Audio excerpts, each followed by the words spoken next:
ত্রয়োদশ জাতীয় সংসদ নির্বাচনের পর ও রোজার শুরুতে হঠাৎ বাড়তি চাহিদায় রাজধানীর বাজারে বাড়ে বিভিন্ন পণ্যের দাম। এখন কিছুটা কমলেও পুরোপুরি স্বস্তি ফেরেনি। বাজারে প্রতি কেজি শসা বিক্রি হচ্ছে ৬০ থেকে ৮০ টাকায়, বেগুন ৮০ টাকায়, কাঁচামরিচ ১২০ টাকায় এবং লেবু হালি প্রতি ৬০ থেকে ৮০ টাকা দরে। তবে অন্যান্য নিত্যপণ্যের দাম তুলনামূলক স্থিতিশীল রয়েছে। পেঁয়াজ কেজিতে ১০ টাকা কমে ৫০ টাকা, আলু ২০ টাকা, টমেটো ও সিম ৪০ থেকে ৫০ টাকা, ডিম ডজন প্রতি ১১০ টাকায় বিক্রি হচ্ছে। গরুর মাংস ও মাছের বাজার মোটামুটি স্থিতিশীল রয়েছে।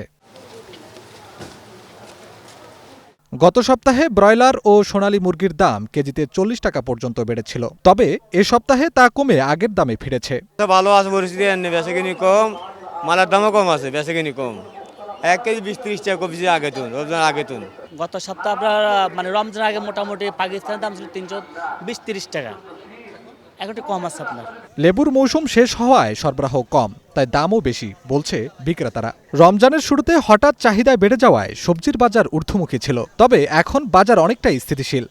লেবুর হালি ৬০ টাকা, শসার কেজি ৬০ টাকা, ক্ষীরার কেজি ৬০ টাকা, সিম বেশি ৪০ টাকা, গাজর ৪০, টমেটো ৪০। আগা ছাড়া অনেকটা কমছে দাম আর কি।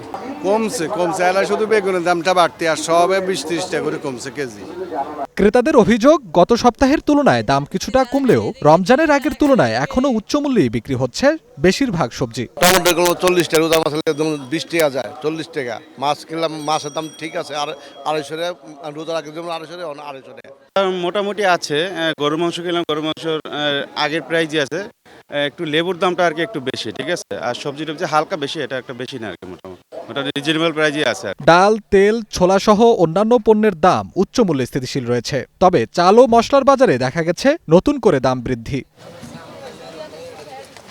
রমজানে নিত্যপণ্যের বাজার স্থিতিশীল রাখতে সংশ্লিষ্ট কর্তৃপক্ষের নজরদারি বাড়ানোর দাবি ক্রেতাদের। আফরাজ জামিন, গ্রিন নিউজ, ঢাকা।